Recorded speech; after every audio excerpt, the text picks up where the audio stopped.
আচ্ছা, একটা প্রশ্ন। প্রফেসর ইউনূস তার সরকারে বেছে বেছে পৃথিবীর সেরা অকাট, মূর্খ, গর্ধব, সাম্প্রদায়িক মানে চিন্তাভাবনার লোক, হিন্দু বিদ্বেষী, এরকম কি বেছে বেছে তিনি তার সরকারে জায়গা দিয়েছিলেন? তার সরকারের মধ্যকার ব্যক্তিদের নানা ধরনের কথাবার্তা শুনে সেরকমটাই আপনার মানে চোখ বন্ধ করে মনে হয়ে যেতে পারে, যে ব্যাপারগুলো আমরা এর আগেও দেখেছি, এখনও যে ধারাগুলো অব্যাহত রয়েছে। মজার ব্যাপার হচ্ছে যে গতকালকে আমরা দেখলাম যে মোটামুটি নীরবে নিভৃতেই রবীন্দ্রনাথ ঠাকুরের ১৬৫তম জন্মদিন অতিবাহিত হলো। জন্মদিন নিয়ে অনেক কথা হয়েছে, আমরাও একটা ভিডিও বানিয়েছি। প্রধানমন্ত্রী যে রবীন্দ্রনাথের জন্মদিনে রবীন্দ্রনাথের রচনা আমাদের মহান মুক্তিযুদ্ধে প্রেরণা জুগিয়েছে এই কথা বলেছেন, এবং নাহিদ ইসলামও মুক্তিযুদ্ধে প্রেরণা জুগিয়েছে এই বাস্তবতাটাকে স্বীকার করে পোস্ট দিয়েছেন। সেটাকে আমরা সাধুবাদ জানিয়েছিলাম। প্রধানমন্ত্রী তো বলবেনই, কিন্তু নাহিদ ইসলাম এই বক্তব্য দিয়েছেন, সেটাকে আমরা সাধুবাদ জানিয়েছিলাম। কিন্তু মেটিকুলাস প্রফেসর ইউনূসের উপপ্রেস সচিব আজাদ মজুমদার তিনি ফেসবুকে একটা পোস্ট দিয়েছেন রবীন্দ্রনাথ ঠাকুরকে জঘন্য ভাষায়, মানে জঘন্য ভাষায় বলতে গেলে যে এতটা মানে অশালীনভাবে তিনি মানে উদ্ধৃত করেছেন কিংবা সংজ্ঞায়িত করার চেষ্টা করেছেন কিংবা উপস্থাপন করার চেষ্টা করেছেন, এবং রবীন্দ্রনাথের ভুল ধরার ধৃষ্টতা দেখিয়েছেন। রবীন্দ্রনাথের জীবদ্দশায় ১৬৫ বছরেও রবীন্দ্রনাথের ভুল ধরার ঘটনা এর আগে আমরা খুব একটা দেখেছি কি না সেই ব্যাপারে বোধহয় একটা বড় গবেষণা হতে পারে। সেই ঘটনা যখন আমরা দেখিনি, ঠিক তখন প্রফেসর ইউনূসের এই মেটিকুলাস উপপ্রেস সেক্রেটারি, যাকে নিয়ে অনেক সমালোচনা হয়েছে, মানে অনেকে তার বডি শেমিং করেও সমালোচনা করার চেষ্টা করেছেন, সেগুলো আমরা কোনোভাবেই সমর্থন করি না কিংবা করতে পারি না। এই আজাদ মজুমদার গতকালকে ফেসবুকে পোস্ট দিয়েছেন রবীন্দ্রনাথের মানে একটা গানের উক্তি লাইন তুলে ধরে সেটার ভুল রবীন্দ্রনাথ একটা মূর্খের মতো ভুল করেছেন, এবং সেই ভুল নিয়ে রীতিমতো ট্রল করেছেন তিনি। চলুন একটু দেখা যাক প্রফেসর ইউনূস এমন কি বিশ্বজ্ঞানীকে তার সরকারে সংযুক্ত করেছিলেন যিনি রবীন্দ্রনাথের ভুল এত বিশ্রীভাবে সামাজিক যোগাযোগ মাধ্যমে তুলে ধরার ধৃষ্টতা দেখালেন। থাকবেন পলিটিক্স টিভির নিয়মিত আয়োজনে।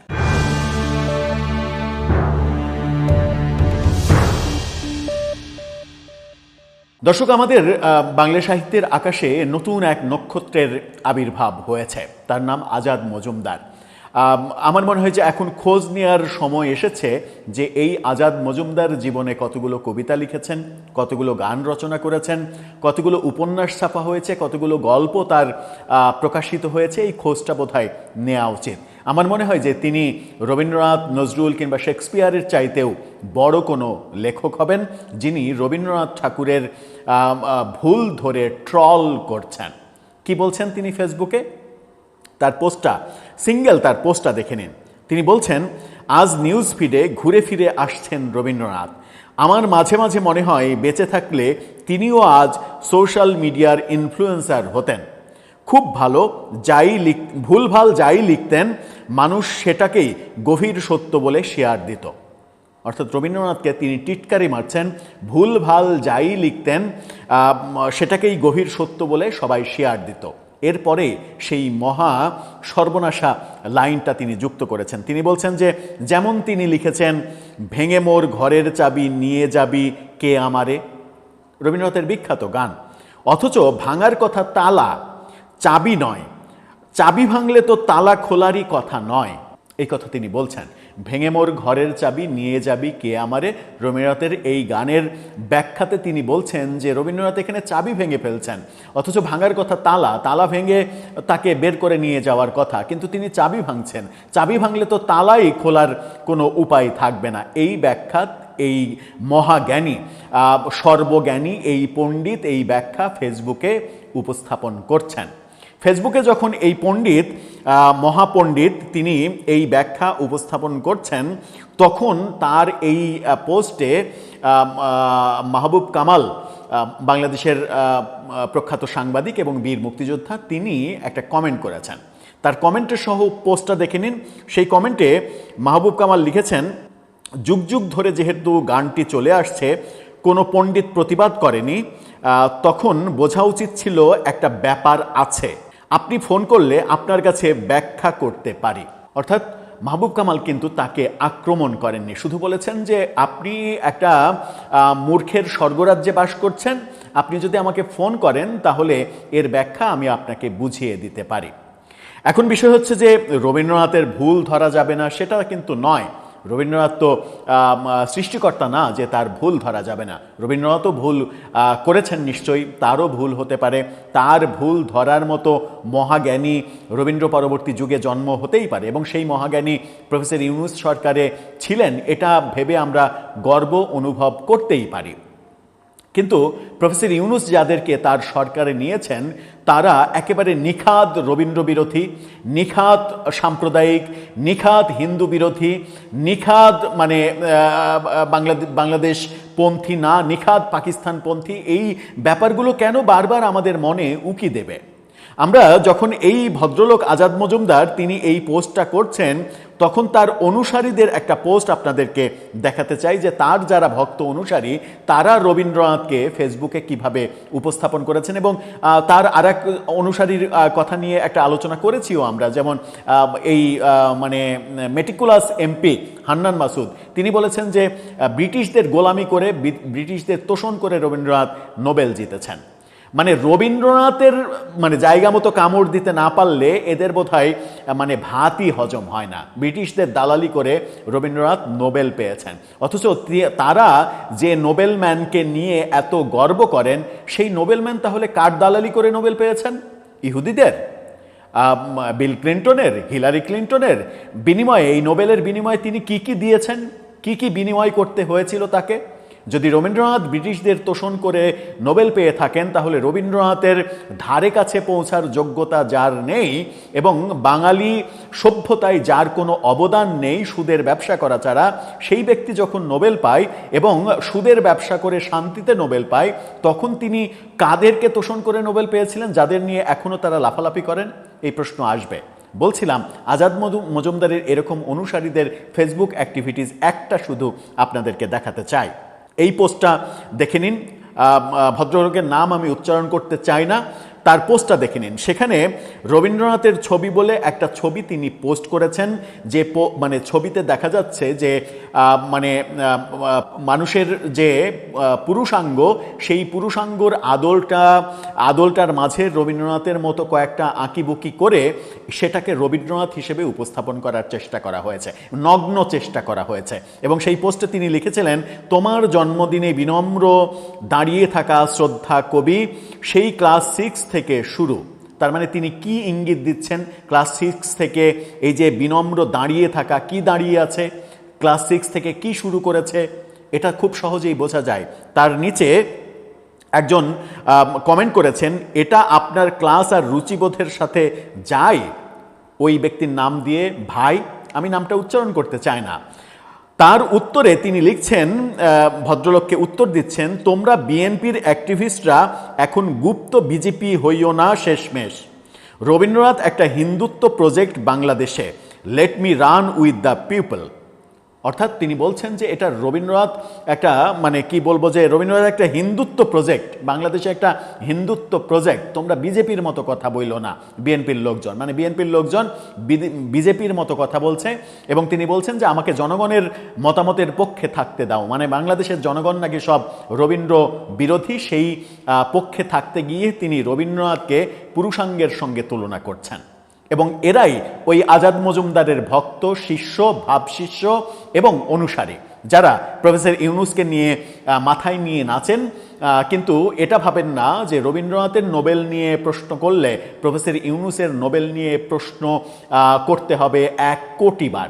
রবীন্দ্রনাথের নোবেল নিয়ে যদি আপনি প্রশ্ন করেন একবার, প্রফেসর ইউনূসের নোবেল নিয়ে প্রশ্ন উঠবে 1 কোটি বার।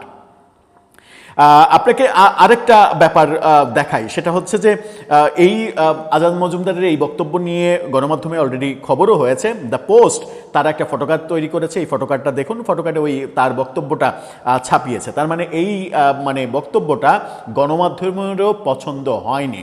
আজাদ মজুমদার ভেঙে মোর ঘরের চাবি নিয়ে যাবি কে আমারে, এই গানের যে বিকৃত ব্যাখ্যা দেওয়ার চেষ্টা করেছেন যে চাবি যদি ভেঙে যায় তাহলে তালা খুলবে কিভাবে, ভাঙার কথা ছিল তালা, অর্থাৎ রবীন্দ্রনাথ এখানে মূর্খের মতো ভুল করেছেন। অথচ রবীন্দ্রনাথের ঘরে বাইরে উপন্যাসেই রবীন্দ্রনাথ বহু আগে বলে গেছেন, জগতে বুঝিবার বা বুঝাইবার ভুল যে কত বড় হইতে পারে তাহা আগে জানিতাম না। রবীন্দ্রনাথ নিজেই এই প্রশ্নের, আজাদ মজুমদারের মতো মূর্খরা যে এই যুগে এসে এই প্রশ্ন করতে পারেন, সেই উত্তরটা রবীন্দ্রনাথ বহু আগে দিয়ে গেছেন। কি দিয়ে গেছেন? বলছে জগতে বুঝিবার বা বুঝাইবার ভুল যে কত বড় হইতে পারে তাহা আগে জানিতাম না। ঘরে বাইরে উপন্যাসে এই বক্তব্য কিন্তু আজাদ মজুমদার বহু আগেই দিয়ে গেছেন। এবং যে গানের অপব্যাখ্যা এই আজাদ মজুমদার করছেন, সেই গান আসলে কি বলছে, সেই গানের ব্যাখ্যা আদতে কি, সেই গানের মিনিংটা আদতে কি? সেই গানের মিনিংটা হচ্ছে রবীন্দ্রনাথ ঠাকুরের এই ভেঙে মোর ঘরের চাবি নিয়ে যাবি কে আমারে গানটির মাধ্যমে মূলত অহংকার, জড়তা, আত্মকেন্দ্রিকতা ও পার্থিব সংসারের বন্ধন ভেঙে পরম বন্ধু বা ঈশ্বরের সান্নিধ্য লাভের তীব্র আকাঙ্ক্ষা বুঝিয়েছেন। কি বুঝিয়েছেন? রবীন্দ্রনাথ বুঝিয়েছেন যে অহংকার, জড়তা, আত্মকেন্দ্রিকতা, পার্থিব সংসারের বন্ধন ভেঙে পরম বন্ধু বা বিধাতা বা সৃষ্টিকর্তাকে যে সৃষ্টিকর্তাকে পাওয়ার কিংবা তার সান্নিধ্য পাওয়ার যে তীব্র আকাঙ্ক্ষা, সেই আকাঙ্ক্ষার কথা তিনি এখানে ব্যক্ত করেছেন। এখানে তিনি ঘর বলতে বুঝিয়েছেন মানুষের মনের সংকীর্ণতা বা পার্থিব মায়া, আর চাবি ভাঙা বলতে তিনি সেই জড়তার তালা ভেঙে পরমাত্মার দিকে যাত্রার ডাককে বুঝিয়েছেন। রবীন্দ্রনাথ যখন এটা বুঝিয়েছেন, বাংলা সাহিত্যের বিশেষজ্ঞরা যখন এই মতামত দিচ্ছে যে রবীন্দ্রনাথ এই গানের এই চরণে কি বুঝিয়েছেন, সেটা নিয়ে বিন্দুমাত্র চর্চা করেছেন কিনা এই ভদ্রলোক আমি জানি না। হয়তো চর্চা করেছেন, কারণ এই মানুষগুলো আসলে মূর্খ হয় না, এই মানুষগুলো অতি জ্ঞানী হয় এবং জ্ঞান অর্জন করতে করতে জ্ঞান পাপী হয়ে যায়। জ্ঞান পাপী হওয়ার কারণে নিজের সুবিধা মতো সেই জ্ঞানের পাপকে নানাভাবে ন্যারেটিভ তৈরি করে সমাজে উপস্থাপন করার চেষ্টা করেন, কখনো সস্তা জনপ্রিয়তার জন্য, কখনো নিজের স্বার্থ উদ্ধারের জন্য একটা ন্যারেটিভ তৈরি করে সেই পক্ষ থেকে, যে পক্ষের তিনি জনপ্রিয় হয়ে উঠবেন, সেই পক্ষ থেকে স্বার্থ কিংবা ফায়দা হাসিলের জন্য এই কর্মগুলো করেন, যেটা বাংলাদেশের অনেক জ্ঞান পাপীকে আমরা এই ইদানিং করতে দেখছি। এরকম একাধিক জ্ঞানপাপী তো আমাদের সমাজে রয়েছে, যারা কদিন আগেও বামপন্থী বুদ্ধিজীবী ছিলেন, বামপন্থী কবি ছিলেন, লেখক ছিলেন, হঠাৎ করে তারা সাম্প্রদায়িকপন্থী বুদ্ধিজীবী হয়ে গেলেন, লেখক হয়ে গেলেন, কবি হয়ে গেলেন। কদিন আগে পর্যন্ত শেখ হাসিনা সরকারের আমলেও আমরা একটা পত্রিকার সম্পাদককে দেখেছিলাম যে তিনি বিএনপিপন্থী মনোভাব ব্যক্ত করেন এবং বিএনপিপন্থী হিসেবেই তাকে আমরা চিনতাম, বিএনপিপন্থী হিসেবেই তিনি তার পত্রিকা শুরু করতে পেরেছিলেন। পরবর্তীতে আমরা দেখলাম যে শেখ হাসিনার পতনের পরে তিনি ঘোরতর সাম্প্রদায়িক পন্থী হয়ে গেলেন এবং তার পত্রিকাকে ব্যবহার করছেন সাম্প্রদায়িক দাঙ্গা উস্কানির কর্মকাণ্ডে। এই ধরনের স্বভাব চেঞ্জ করা, এই মানুষগুলোকে আপনি মূর্খ বলতে পারবেন না। এই মানুষগুলো তো জ্ঞানী, প্রচণ্ড জ্ঞানী মানুষ, এবং প্রচণ্ড জ্ঞানী মানুষরাই নিজের জ্ঞান চর্চাকে পাপের পর্যায়ে নিয়ে গিয়ে এই ধরনের কর্মকাণ্ড সমাজে কখনো কখনো করেন। নিজের জ্ঞানকে আকাম কুকামে লাগিয়ে এক ধরনের ন্যারেটিভ তৈরি করে সমাজের ধ্বংস ডেকে আনার চেষ্টা করেন, যে চেষ্টাটা আমরা এখন দেখছি। তাই শুরুতে প্রশ্ন করলাম, প্রফেসর ইউনূস কি সারা পৃথিবী খুঁজে এরকম মানুষকেই নিয়ে এসেছিলেন এবং বের করেছিলেন খুঁজে, যারা রবীন্দ্রনাথের এই লেখনী নিয়ে ভুলভাল ব্যাখ্যা দাঁড় করিয়ে ট্রল করবেন এবং ট্রল করার ঔদ্ধত্য দেখাবেন? আপনার কাছে সেই প্রশ্ন, উত্তর জানিয়ে লিখতে পারেন আমাদের কমেন্ট বক্সে।